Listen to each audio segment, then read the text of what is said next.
Bismillahirrahmanirrahim. Assalamualaikum warahmatullahi wabarakatuh. Topik video singkat kita kali ini adalah apakah Tuhan telah berhenti bicara? Jadi, apakah Tuhan tidak bicara lagi setelah wafatnya Nabi yang terakhir? Atau pertanyaannya, apakah Tuhan itu hanya berkenan bicara atau berkomunikasi hanya pada orang-orang suci saja, seperti para nabi, para wali, para anbiya, para sahabat? Atau Tuhan tidak berkenan atau tidak bicara atau tidak berkomunikasi dengan para pelacur, para narapidana atau orang awam seperti kita? Atau orang awam seperti kita merasa tidak pantas untuk dapat berbicara atau berkomunikasi dengan Tuhan. Istilah bicara di sini yang saya maksudkan adalah berkomunikasi. Karena berbicara itu hanyalah salah satu bentuk komunikasi. Terdapat berbagai model atau bentuk komunikasi selain melalui kata-kata dalam sebuah komunikasi. Menurut seorang tokoh spiritual Amerika yang bernama Neale Donald Walsch, bentuk komunikasi Tuhan dengan manusia itu ada 4 jalur gitu, ada 4 bentuk gitu. Yang pertama adalah melalui perasaan, yang kedua melalui pikiran gitu ya, yang ketiga melalui pengalaman, dan yang terakhir adalah melalui kata-kata, atau orang agama itu sering menyebutnya melalui firman-Nya yang kemudian dituliskan dalam bentuk kitab suci gitu. Jadi kitab suci itu menurut para orang beragama itu merupakan kata-katanya Tuhan gitu ya, ucapannya Tuhan gitu. Nah, dari keempat bentuk komunikasi ini, sebenarnya kata-kata itu adalah sarana komunikasi yang paling tidak reliable, karena kata-kata itu kan sebenarnya hanyalah suara atau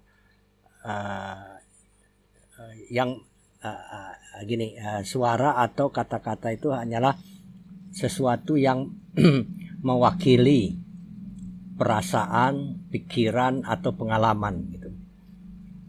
Tapi dia bukan yang sesungguhnya. Jadi misalkan saja saya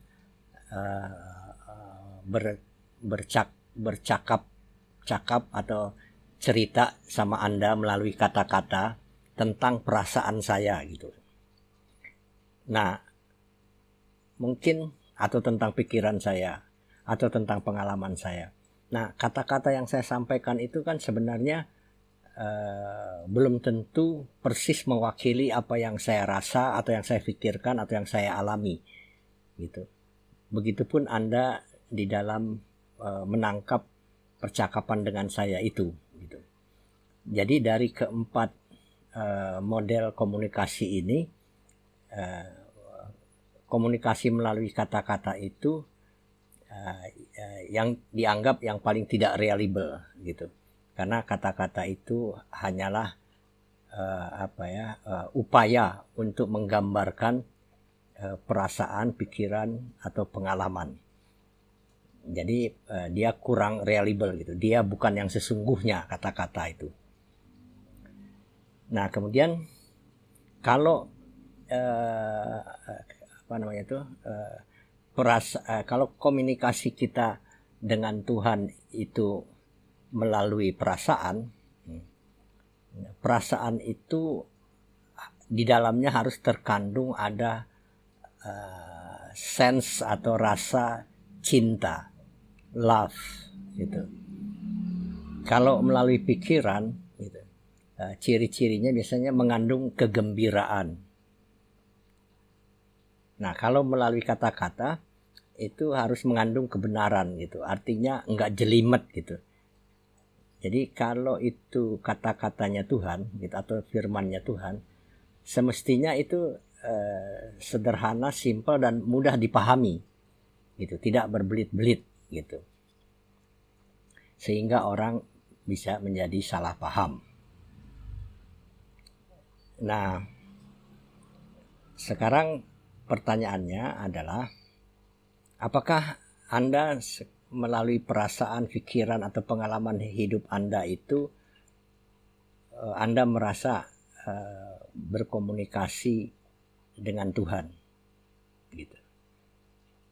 Dan bagaimana jika perasaan, pikiran, atau pengalaman hidup Anda itu berbeda dengan kata-kata yang ada di dalam kitab suci yang disampaikan oleh para pemuka agama. Yang ingin saya katakan di sini adalah bahwasanya Tuhan itu tidak berhenti bicara sejak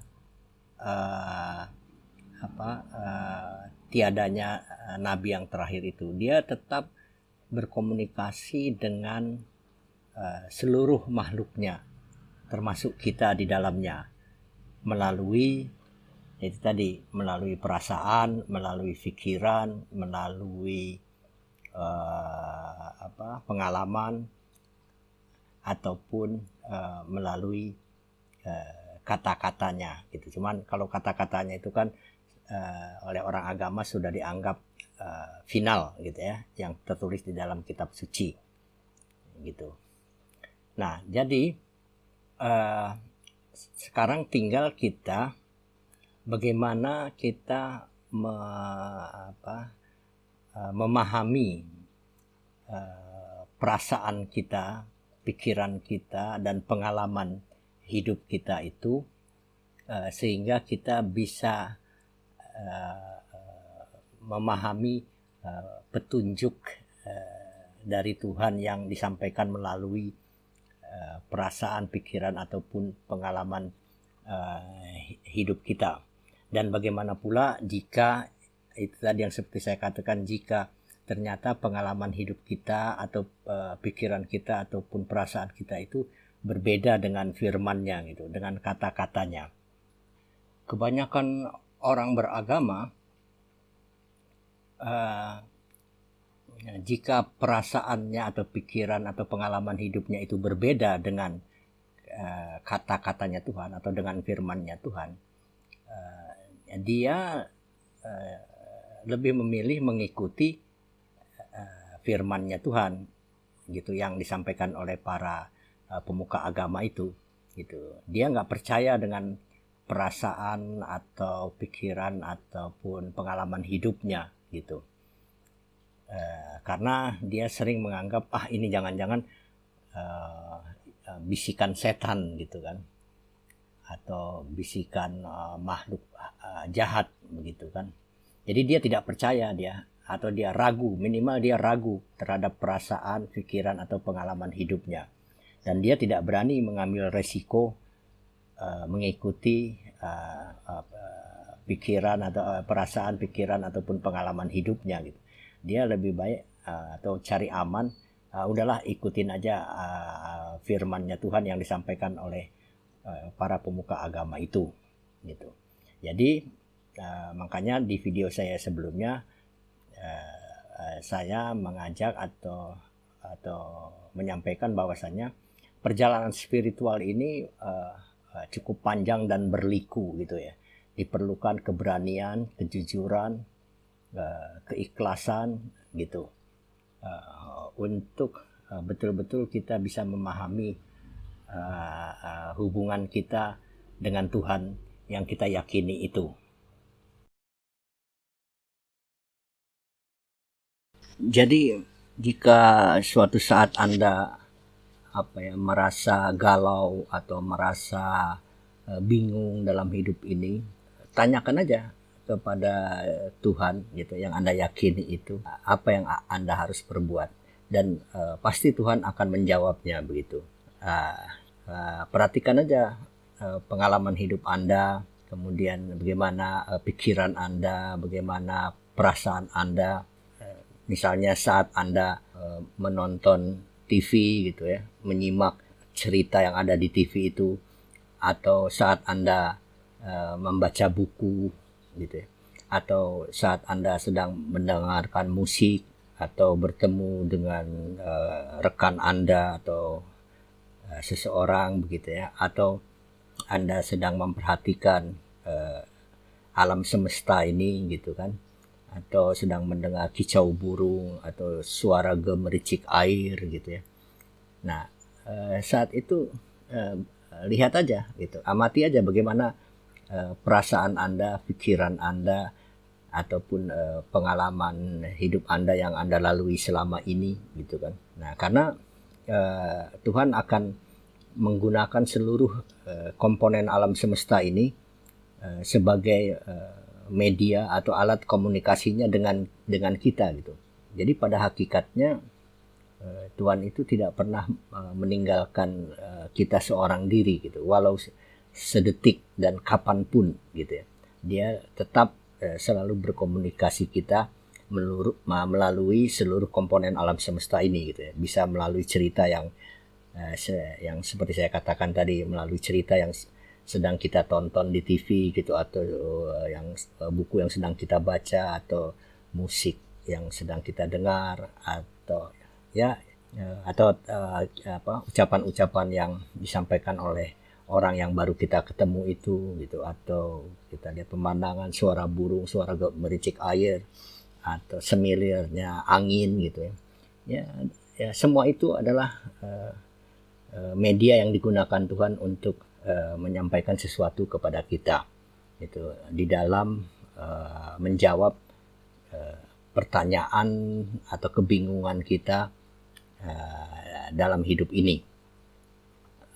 Tinggal sekarang persoalannya, kita percaya nggak gitu dengan perasaan, pikiran, dan pengalaman hidup kita, bahwasanya itu merupakan jawaban dari pertanyaan-pertanyaan kita di dalam batin atau di dalam pikiran yang sudah dijawab oleh Tuhan gitu ya, melalui komponen-komponen alam semesta tersebut.